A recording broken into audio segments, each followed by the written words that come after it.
from the veins right there in the killer whale's flukes. And on the other side, you'll see Cayuga at a slide out. This is a very impressive behavior, but also very important.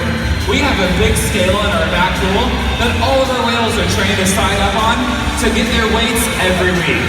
We can even make sure the calves are growing properly. High energy behaviors such as breaches and fast swims are exercise behaviors you'll see out of their natural ocean and here at SeaWorld.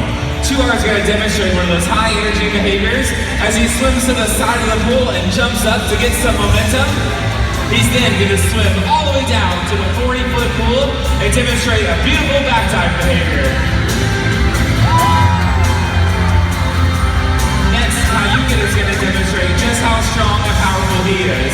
If you turn your attention over here to the slide out, you'll see Cayuga swim all the way down to the bottom of the pool and use his powerful tail flukes to lift all 9,000 pounds up out of the water. These high energy behaviors help ensure the killer whales get the exercise they need every day.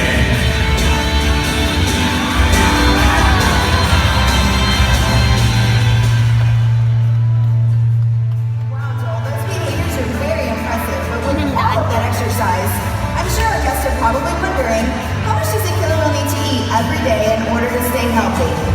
Well, just like each person has their own dietary need, each killer whale also has their own dietary needs. So Tuar, a 16-year-old male who is about 7,000 pounds, eats 130 pounds of fish every day. Where Cayuga on the other side is 24 years old and weighs over 9,000 pounds, eats 170 pounds of restaurant quality fish every day. It's also important to note that no matter what the killer whales do throughout the day, they get all of their food every day.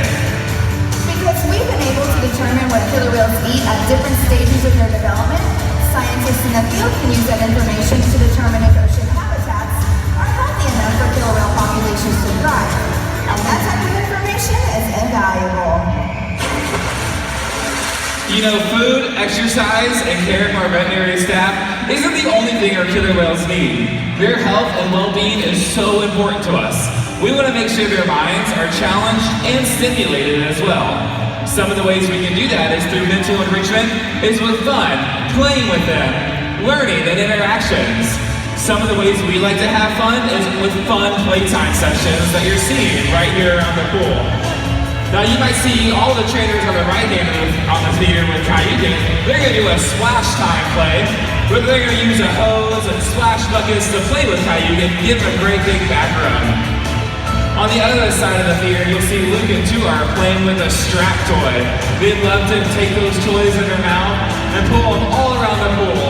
Sometimes even the most fun things for them is to throw those toys out of the pool. But you know, all the kind of fun games and toys we give to our killer whales, some of the best enrichment seems to come from social interaction with other whales and interaction with our team of experienced trainers. Killer whale playtime looks like a whole lot of fun. Now let's check out a fun question from the kids. I know all the little ones are wondering, who would win if the killer whale squared off with a great white shark? Raise your hand if you think that the shark would win. Anybody? Okay, who thinks that the killer whales would win? You are right. You see, a shark hunts alone, while a killer whale hunts with a pod of killer whales. So it's not even a competition.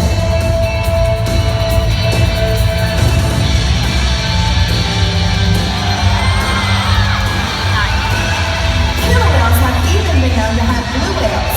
Do you know how big a blue whale is? At over 80 feet, it is the largest animal to have ever existed on the planet. But killer whales can hunt these large animals because they coordinate, they collaborate, and they cooperate. They work together as a group to overcome challenges. You know, we can learn a lot from killer whales about overcoming the challenges that our oceans face. In fact, if we cooperate like killer whales, we can change the fate of the oceans and our world. Awesome. We have a few more questions left, and these are some really specific questions we get all the time. Here we go. Why do some of the dorsal fins curve? This is a great question. Dorsal fins have no skeletal structures, such as bone or muscle.